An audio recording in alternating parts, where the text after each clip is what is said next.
del 14 al 16. Yo siempre he tenido mi Biblia desde yo tenía una ilustrada que no sé qué se me hizo la mudada. Se pierden. El tema de hoy le pusimos volviendo al principio. 8. Marcos 8. 8:14. Volviendo al principio con Jesús.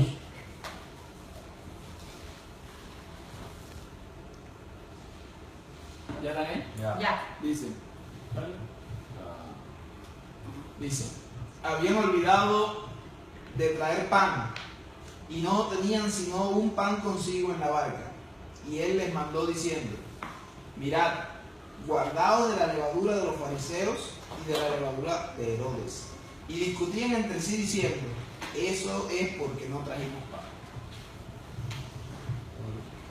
¿Entendieron? A ver, a su interpretación, ¿qué les quiso decir Jesús a sus discípulos ahí? No que se cuidaran de las malas influencias, de lo que lo podían confundir. ¿Ya me sé? ¿Entendí? Ok. ¿Yonaidi? Casi no puse nada. Okay. Eso No, está bien. No entendí como lo que... Repito, habían olvidado traer pan y no tenían consigo sino un pan en la barca. Y él les mandó diciendo, miren, guárdense de la levadura de los fariseos y de la levadura de Herodes. Y ellos discutían entre sí diciendo, eso es porque no trajimos pan. O sea, ellos... Yo entiendo otra cosa, mira, yo entiendo que el problema es que hoy en día la gente está pendiente en muchas iglesias y en el mundo, de que si tengo que vestirme bien, de que si aquel anda mejor, de las cosas del mundo, en vez de ponerse para las cosas reales que tiene que hacer, que buscar de verdad a Dios. Porque Dios decía, yo no necesito ningún sacrificio. El sacrificio que necesito es que tú me des tu corazón ahí de real. Y bueno, yo entiendo eso, porque él no se refería a la comida. Él se refería a que la gente estaba tan pendiente a lo material, a las cosas del mundo, y no se ponían de verdad a entender lo que él de verdad de corazón quería que ellos hicieran. Sí, va, también tiene. Yo pienso que también puede ser de que ahí él le dice que ellos decían de que ya las cosas como que no le estaban saliendo bien porque no habían traído pan, porque era una tradición cargar el alimento a la barca. Y entonces pienso que Jesús le dice que ya se guarden de traer, de guardar el mismo ritual y dejar que él fuera el que le ministrara el alimento. Lo que sí está claro es lo que entendieron los discípulos. Los discípulos no entendieron nada de eso que estamos diciendo nosotros. Los discípulos en su mente carnal, en su mente cerrada, material, dijeron, nos habló de levadura, levadura significa el pan. Eso es el pan. Eso es que se nos olvidó traer pan y por eso se nos está echando en cara. ¿Verdad? Es lo que interpretaron los discípulos. ¿Verdad? ¿Qué le habrá querido decir Dios? Claramente, los discípulos no entendieron nada. Porque Jesús hablaba en una frecuencia y los discípulos entendían en otra frecuencia. Jesús hablaba en frecuencia de espíritu y los discípulos entendían en frecuencia carnal.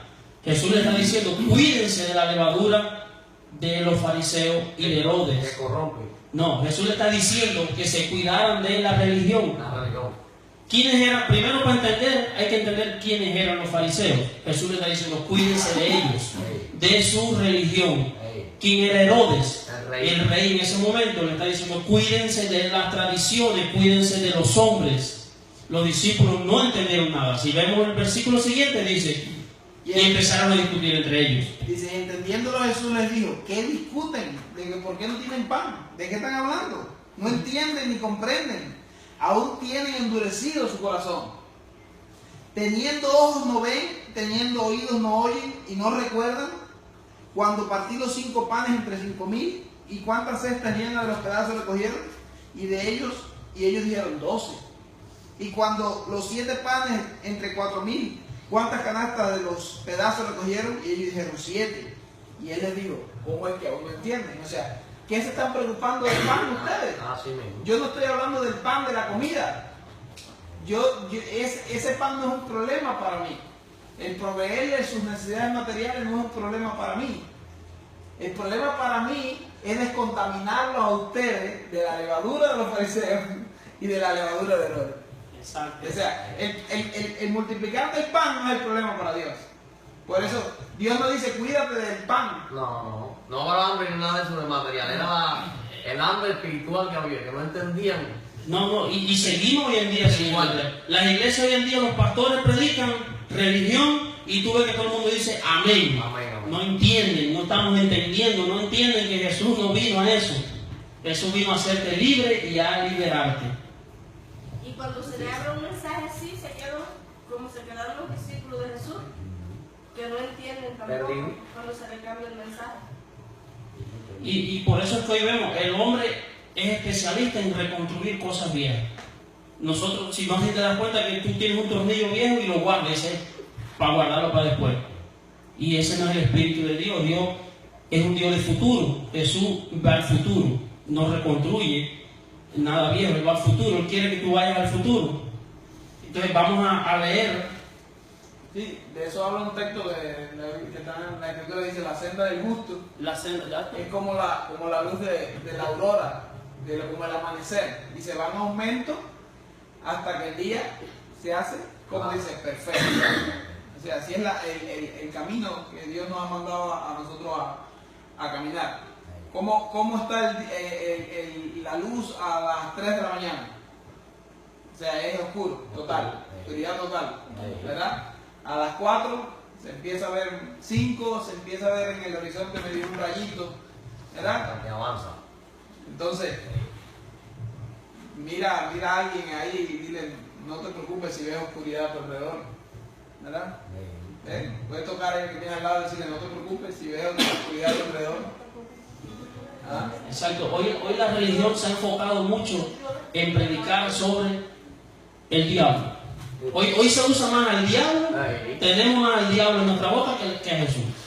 Y la religión te está diciendo hoy en día que el diablo tiene poder, que el diablo esto, que el diablo lo otro. Y si vamos a la Biblia, le voy a hacer una pregunta: ¿cómo la Biblia llamó al diablo? No, el título que la Biblia le pone al diablo en la tierra, ¿cuál es su título? Príncipe de este mundo. El príncipe de este mundo, exacto. La Biblia llama al diablo príncipe. Lo mejorcito que lo llama es príncipe. Es el título que le pone, correcto. Pero ahora, si vamos, ¿cuál es el título que nosotros tenemos? No, nosotros, los que seguimos a Dios, ¿qué título tenemos? Reyes y sacerdotes. Reyes y sacerdotes. Entonces, exacto, reyes y sacerdotes. Entonces, busquémoslo en Apocalipsis 5, versículo 9 al 10. Apocalipsis 5, versículo 9 al 10. Sí, dice, y cantaban un cántico nuevo diciendo, digno eres de tomar el libro y de abrir sus sellos, porque tú fuiste inmolado y con tu sangre nos has redimido para Dios de todo linaje, lengua, pueblo y nación, y nos has hecho para nuestro Dios reyes y sacerdotes, y reinaremos sobre la tierra. Exacto. Hoy la religión dice, el diablo esto, el diablo lo otro, el diablo, cuantas cosas tú hayas oído. ¿A quién Dios le dijo reinará sobre la tierra? A nosotros los hombres. Entonces, ¿quién tú crees que está primero? ¿Un príncipe o un rey? No, primero el rey. Entonces, ustedes son reyes en la tierra. Cuando tú le digas al diablo, muévete, él tiene que moverse. Porque él reconoce tu autoridad. Él reconoce en quién tú estás. Él sabe que tú estás en Jesús y que Dios dijo que tú eres rey en la tierra. Cuando Dios crea la tierra, ¿a quién le dice señorarás sobre los mares y la tierra? Al hombre.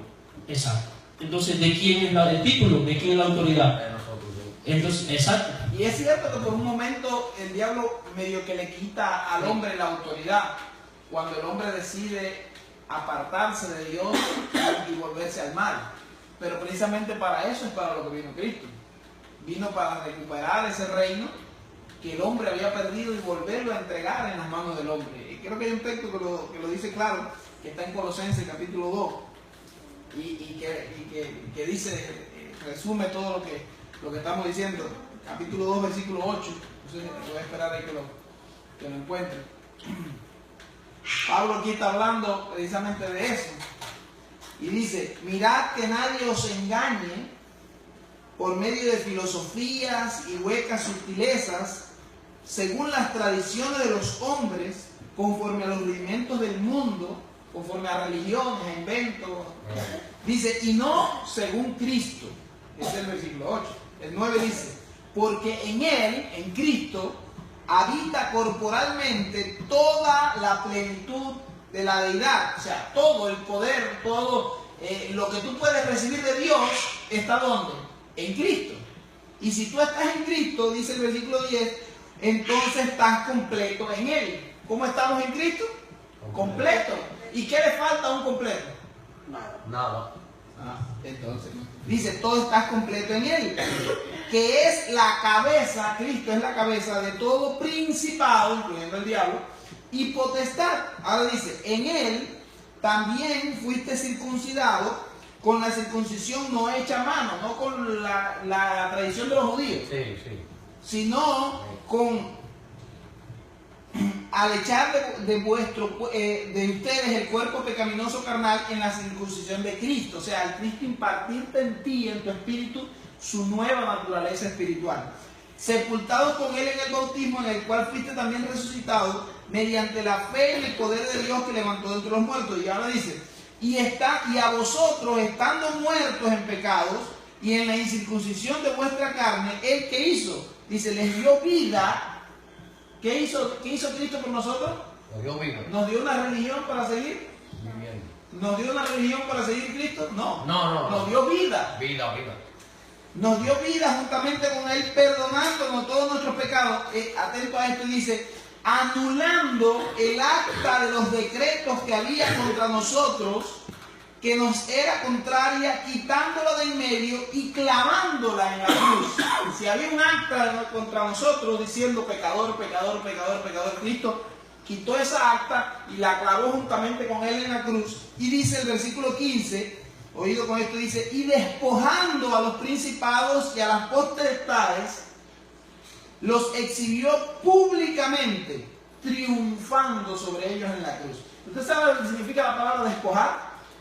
A ver, ¿tiene alguna idea de lo que significa despojar? Quitar. Pero quitar así con delicadeza, como préstame acá. No, cuando tú dices te despojo, es sin dame acá, te lo quito. Si usted llega al momento así con la ropa media racuñada y sin cartera y todo erizado y con un ojo morado, ¿qué te pasó? Me despojaron ahí en la esquina de todo lo que traía. Sin delicadeza. O sea, aquí dice que Jesucristo despojó al diablo. Despojó al diablo de todo su poder, de todo su rango, de toda su autoridad. Lo despojó, y no solo lo despojó, dice que lo exhibió públicamente. O sea, lo mostró al mundo como diciendo, este ya no es el que tienen que temer. Exacto, y hoy en día no entiendo por qué la religión sigue levantando el nombre del diablo. Cuando alguien hace algo o no viene a la iglesia, dicen, ese ya anda en el diablo. Para la religión todo es del diablo. Y corremos como ratoncitos a un hueco porque el gato nos sigue. ¿Quién es el gato? Satanás. Y no es así. Jesús es el arquitecto de este mundo. Y vamos a ir a Génesis 1, del 1 al 4.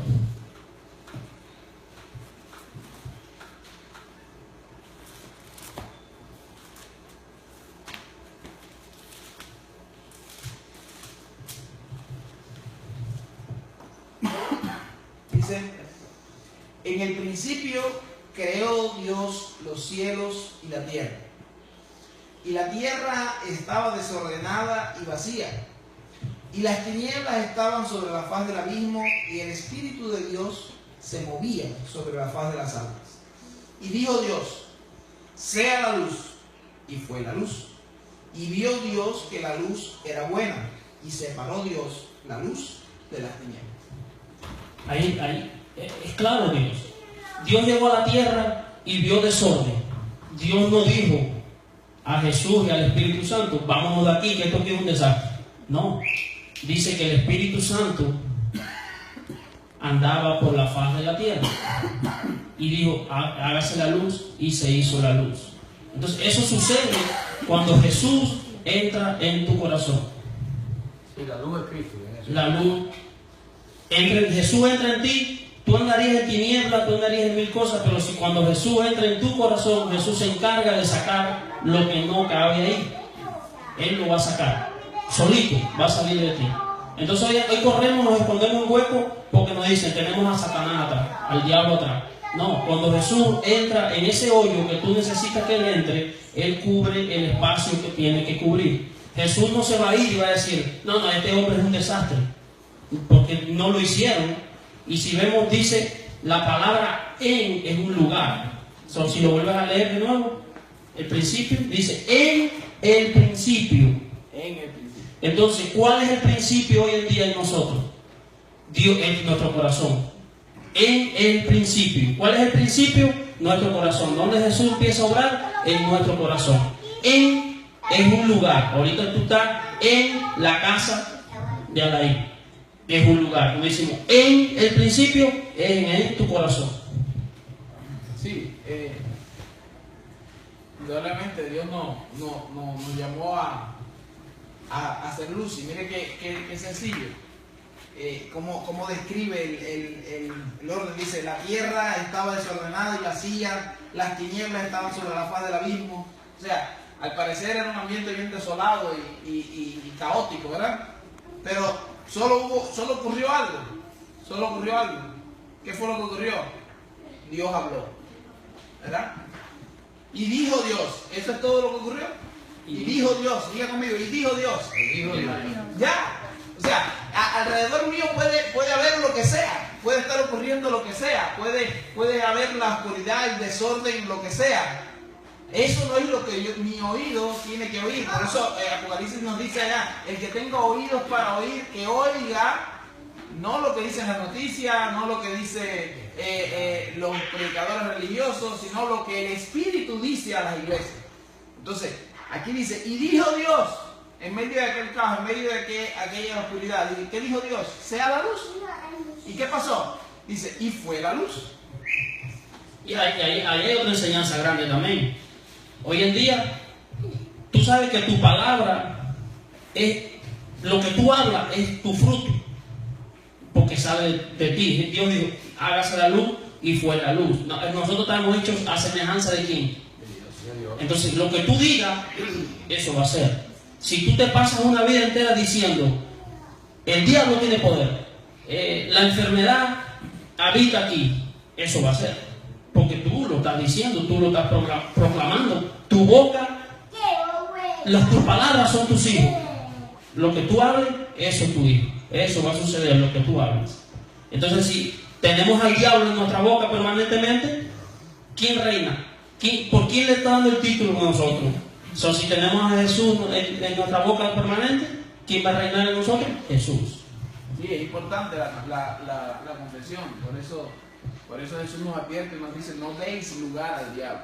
O sea, el que le da lugar al diablo es uno, al uno asignarle un poder que no tiene, una autoridad que no tiene, un derecho que no tiene, porque claramente, como leíamos ahorita, la Biblia dice que fue despojado. Entonces, cuando uno quita el oído de lo que dijo Dios y lo comienza a poner en lo que dicen, en tanta confusión que hay en el mundo, nos pasa eso.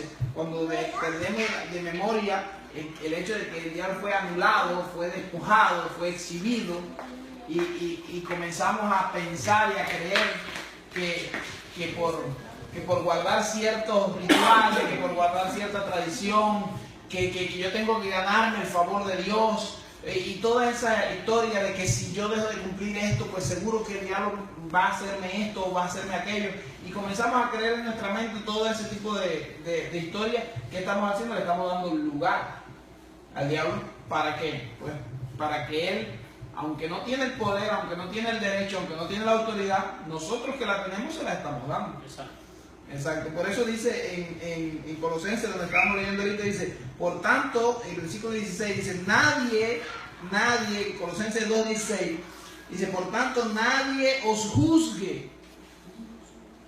Después que dice que el diablo fue exhibido, Pablo hace una conclusión y dice, por tanto, nadie os juzgue en comida, en bebida, en cuanto a días de fiesta, luna nueva, días de reposo, en cuanto a lo que las religiones puedan inventar. Nadie os juzgue en cuanto a eso, dice el versículo 17. Todo lo cual es sombra, símbolos de lo que había de venir, pero el cuerpo es de Cristo. Nadie, versículo 18 de Colosenses 2, nadie os prive de vuestro premio, afectando humildad y culto a los ángeles, entremetiéndose lo que no ha visto, vanamente hinchado por su propia mente carnal, y no haciéndose de la cabeza, en virtud de quien todo el cuerpo, nutriéndose y uniéndose por las coyunturas y ligamentos, crece con el crecimiento que da Dios. Versículo 20 dice: si pues habéis muerto con Cristo en cuanto a los rudimentos del mundo, ¿por qué, como si vivieses en el mundo, te sometes a preceptos, a mandamientos, tales como no manejes, no gustes, no toques?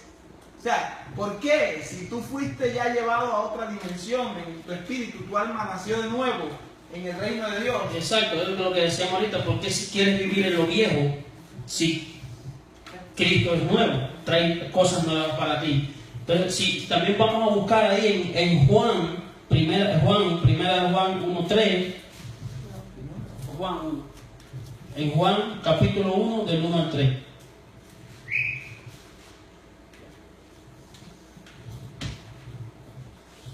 ¿Primera de Juan o Juan normal? No, en Juan.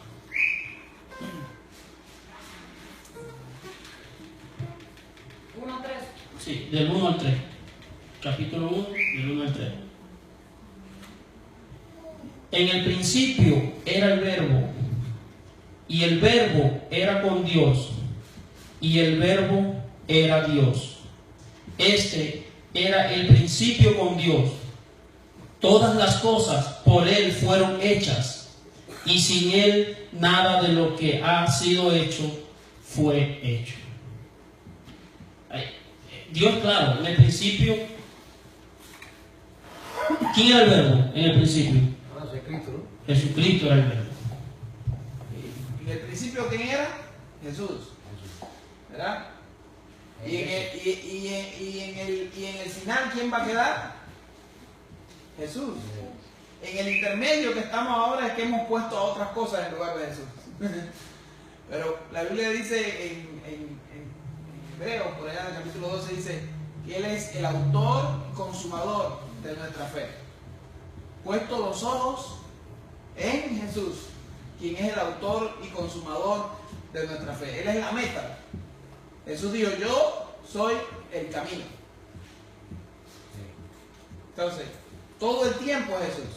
Sea en el principio, sea en el intermedio, sea al final, todo el tiempo es Jesús. En eso consiste el deseo y el corazón de Dios para nosotros. El propósito de Dios es reconciliar con Él al mundo a través de Cristo. Y tristemente hemos estado usando el nombre de Cristo para pelear al mundo.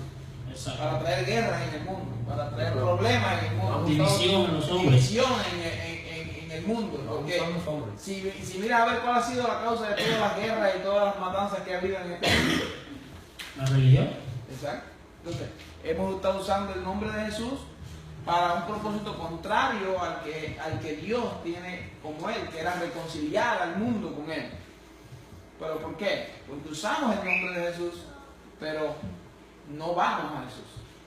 Exacto. Jesús, si tú buscas a Jesús, no vino a hacer religiones. Jesús más bien dijo: la religión hay que apartarla, porque la religión es un obstáculo entre el pueblo de Dios y Dios. Es un obstáculo que hay en el medio, una barrera que hay. Mientras no la rompamos, no vamos a llegar a ella. Y eso está ocurriendo hoy en día. Pero también está ocurriendo un despertar. Aunque hoy aquí ustedes nos veamos que somos pocos, ¿con cuántos Jesucristo inició su evangelio? ¿Con miles? No, escogió a solo 12. Cuando Abraham libera a su sobrino, que es secuestrado, ¿fue con un ejército de miles? No, fue con 320 y algo. 318, y no eran soldados. Y para pelear con 5 reyes. 5 reyes, imagínense, eran 5, pero imagínate un rey cuántos soldados no tenía. ¿Y por qué triunfan? Porque estaban con Dios. seguían a Jesucristo, aunque Jesucristo no había venido, pero ya Jesucristo sí estaba presente y Abraham reconoció que Dios... Jesús mismo dice de Abraham que Abraham se alegró de que iba a ver, de que había visto el día de Jesús. O sea, ahí confunde a los fariseos, porque los fariseos le dicen, ¿cómo es eso? Si tú no tienes ni 50 años y tú dices que ya viste a Abraham. No es que solamente que yo vi a Abraham. Abraham vio mi día y se alegró. Y los fariseos no entendían, ¿qué tú estás queriendo decir? Exacto, ya Abraham había visto a Jesús. Y él le dice a los fariseos, es que antes que Abraham fuera, ya yo soy. O sea, ya yo estaba desde antes de Abraham. Exacto, Yo me le revelé a Abraham. Sí, era del principio. Abraham me conoció a mí. Por eso Juan dice, en el principio era el verbo. Porque ya él estaba desde el principio. Exacto. Siempre. Él siempre ha estado con Dios. Siempre Jesucristo ha estado presente. Y Jesucristo cobra cuerpo humano para eso mismo, para liberarnos de la religión. ¿Qué se hacía antes para ofrecer qué hacía Job a diario para limpiar a sus hijos del pecado? Por si habían pecado, ofrecía sacrificio. ¿A qué viene Jesucristo a la tierra? Hacer el sacrificio. A ofrecerse el mismo como sacrificio. Ya, por eso ya hoy en día, ahorita aquí hubiéramos empezado esto degollando un carnero. Si no, pues la bendición de Dios no caía sobre nosotros. Hoy no tenemos que hacerlo. ¿Por qué? Porque Jesús vino a eso. Jesús vino a liberarte, a hacerte libre, no a hacerte esclavo. Sí, esa es la misión. Si alguien me pidiera resumir la historia de lo que es Jesús, podríamos decirle que Jesús vino como cordero, se ofreció a sí mismo en sacrificio, ascendió a los cielos como sacerdote para interceder por nosotros, pero regresará como rey para establecer su gobierno. Exacto. Y cuando regrese, ¿cuál es el cuerpo que se nos ha sido promesa por Dios? Un cuerpo glorificado. ¿Saben por qué Jesús se llama el primogénito? Porque Jesús tuvo el primer cuerpo glorificado. Jesús comía como comían los discípulos, pero Jesús podía volar. Esto para ustedes, jóvenes. Jesús podía volar. Caminaba sobre las aguas. Caminaba sobre las aguas. Y ahí aquí hay Biblia para demostrarlo. Cuando Jesús le dice a los discípulos que se vayan al otro lado, Él se queda. ¿Y qué tiempo de camino era a pie llegar al otro lado por la orilla si no cruzaba el mar? Imagínate, atravesando directo en una barca era toda la noche. Y Jesús ya estaba allí. Y entonces, ¿cómo tú explicas? Voló. Y después de la resurrección, cuando los otros dos discípulos iban camino a Emaús, se les apareció en el camino y hablaron y conversaron con él. Y aún no lo conocían, pero hasta que no lograron, como dice la palabra, quitar su venda, que Jesús fue el que lo permitió así, fue que ellos entendieron que era Jesús. Es decir, que se fue trasladado también. Claro, por eso se llama el primogénito, porque él tenía un cuerpo glorificado. La vez que se le apareció a los discípulos que estaban encerrados, a puertas cerradas, y se aparece donde estaban ellos. ¿Y cómo entra? Ve que la Biblia da aquí, dice la Biblia que estaban a puertas y ventanas cerradas. Y Jesús entra. ¿Qué quiere decir? Que también Jesús podía pasar paredes. Y ese es el cuerpo que se te ha prometido a ti. Hoy en día nos enfocamos en una vida aquí en la tierra. La tierra es una vida corta. La vida que se te ha prometido es una vida eterna. ¿En quién? En Cristo Jesús. Un cuerpo glorificado. Vas a poder volar. Vas a poder pasar paredes. ¿Qué te quiere decir? Estos son símbolos. ¿Qué te quiere decir esto? Que nada va a ser imposible si tú estás en Jesús. Así es. Entonces, pienso que la idea está clara, ¿no? El tema está bien interesante. Dice, volviendo al principio con Jesús. Volviendo al principio. ¿Por qué decimos volviendo al principio? Porque es lo que debemos de volver. A cuando estaba solo Jesús. Donde el hombre no había inventado nada todavía. Solo era Dios, el único con el que podíamos relacionarnos. O sea, esa sería, yo pienso que sería la meta que debiéramos ponernos. Exacto. Y como le digo, ahorita no se desanimen porque vean poco. Jesús empezó con 12. No, eso no. La mayoría de las guerras que Dios hizo, que se mencionan en la Biblia, lo hizo con pocas personas. David no. Porque me acuerdo en David una- cuando estaba sitiado. No, yo me acuerdo en una que creo que fue Josué el que estaba. No me acuerdo si fue Josué o uno de ellos, que dice, pero ¿a quiénes vamos a llevar? Y él los manda, le dice, vayan a tomar agua. Y el que coge el agua de una forma, ese era el que él iba a escoger. Y fueron como 500 porque eran un poquitico. Para un ejército grandísimo, que eran miles de hombres. Eran 300.000 los que venían en su contra. Y ellos tenían un ejército de 10.000, de 30.000.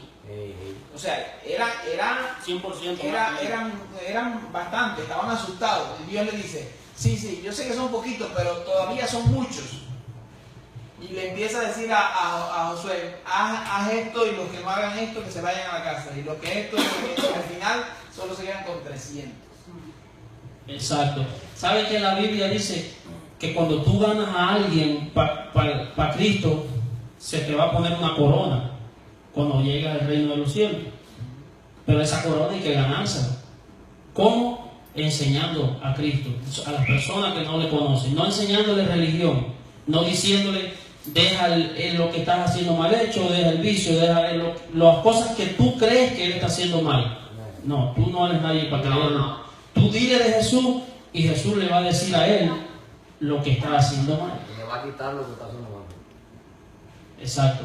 Entonces, que Jesús siga obrando en nuestras vidas, y Arley va a hacer una oración para despedirnos y los alimentos que vamos a compartir ahorita juntos.